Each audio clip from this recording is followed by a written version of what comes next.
இன்றைக்கி நம்ம எதில் வந்து டெவலப் ஆகிருக்கோம்னு நினைக்கிறோம்? ஒன்றுமே கிடையாது. ஒரு இம்போர்ட் எக்ஸ்போர்ட் கூட இங்கே பண்ண முடியல.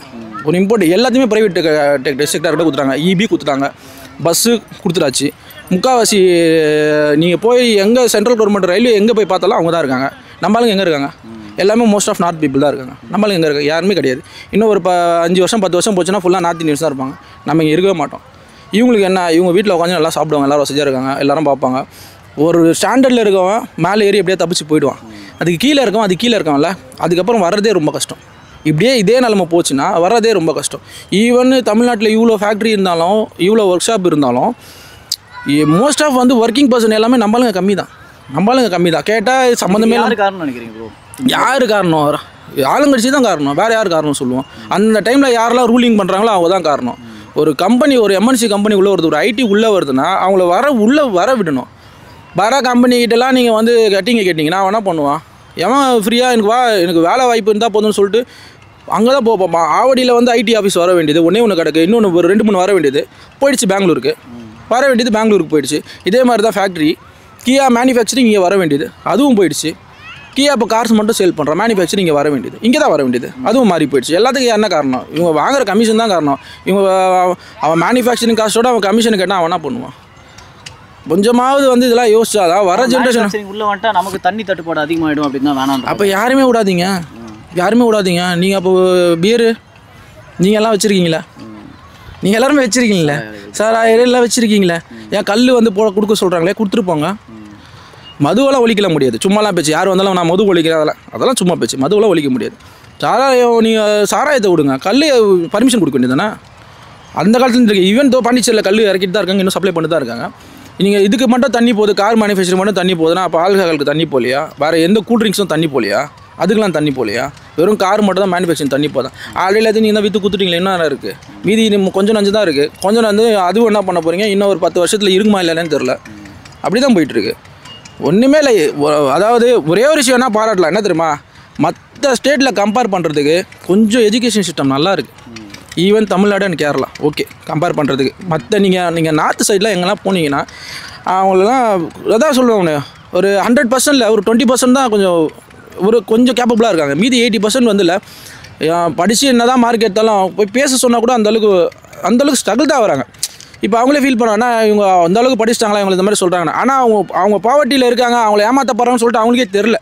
அவங்க இன்னமும் வந்து நம்ம அதாவது நம்ம சுதந்திரம் பெற்று எப்படி இருக்குமோ ஒரு ஸ்டேட்டஸில் வந்து அப்படியே தான் இருக்காங்க. இன்னும் வந்து யூபிலாம் போனீங்கன்னா இன்னமும் கொஞ்சம் அப்படி தான் இருக்குது. அந்த சைடு எல்லாமே அப்படி தான் இருக்காங்க. அதில் தமிழ்நாடு கொஞ்சம் எவ்வளோ தேவலாம், கேரளா கொஞ்சம் எவ்வளோ தேவலாம். எஜுகேஷன் சிஸ்டம் வரைக்கும் அதெல்லாம் அது யார் பண்ணிட்டு போனதுன்னா அந்த காலத்துலேயே காமராஜர், பெரியார், நம்ம அம்பேத்கர் அவங்க எல்லாம் க்ரியேட் பண்ணி வச்சு கொண்டு வந்தது தான் இது. இவங்க அந்த சிஸ்டம் அப்படியே ஃபாலோ பண்ணுறாங்க. மதிய உணவு திட்டத்துலேருந்து ஃப்ரீ எஜுகேஷன்லேருந்து ஓரளவுக்கு அப்படியே கொஞ்சம் ஃபாலோ பண்ணி கொண்டு வராங்க. அதனால அப்படியே போகுது. ஈவன் ஹாஸ்பிட்டல் ஃபெசிலிட்டி வந்து வச்சுருக்காங்க. ஈவன் வந்து ஃப்ரீ ஹாஸ்பிட்டல்னு சொல்கிறாங்க, ஆனால் ஃப்ரீ ஹாஸ்பிட்டலாம் கிடையாது. அங்கேயே வந்து கார்டு கொடுக்கணும்.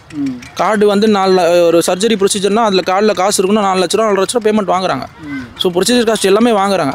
ஒரு எம்ஆர்ஐ ஸ்கேன் பண்ணால் கூட இதே ஜிஹெச்ஆர் இருக்கட்டும் இல்லை ஸ்டான்லியாக இருக்கட்டும், நீங்கள் எம்ஆர்ஐ வெளியில் 2500 எடுக்கிறீங்க, 3000 எடுக்கிறீங்க, 3000 பேமெண்ட் பண்ணணும். கார்டு இருந்தால் கார்டில் பேமெண்ட் பண்ணுவீங்களா, நீங்கள் கேஷ் கொடுக்கணும். சேம் பேமெண்ட் இருக்குது. நீங்கள் ஸ்கேன் பண்ணுறீங்கன்னா சேம் பேமெண்ட் இருக்குது.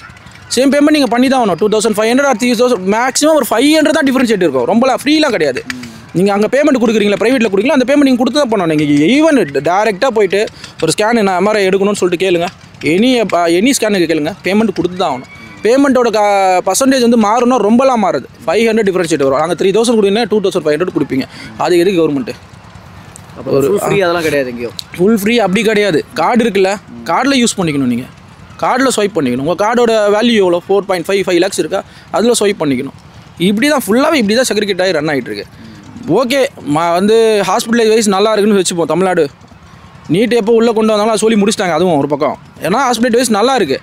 பட் ஆனால் அங்கே பேமெண்ட் கொடுத்து தான் ஆகணும். எல்லாத்துக்கும் நீங்கள் பேமெண்ட் கொடுத்து தான் ஆகணும்.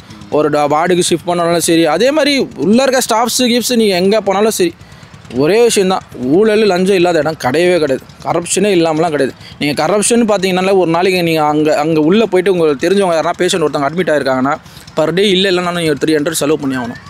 வெறும் போயிட்டு வரவனுக்கு, பார்க்குறவனுக்கு, கொடுக்குறவங்க, டீ செலவுலேருந்து எல்லாருக்கும் வந்து வேலை செய்கிறவங்களுக்குலேருந்து உள்ளே இருக்கிறவங்க எல்லாருக்கும் சேர்த்து நீங்கள் அவங்களுக்கே ஒரு பர் டே வந்து இதே கவர்மெண்ட் ஹாஸ்பிட்டலில் 300 கொடுத்து தான் ஆகணும். இல்லைனாலும் 300 செலவு பண்ணணும்.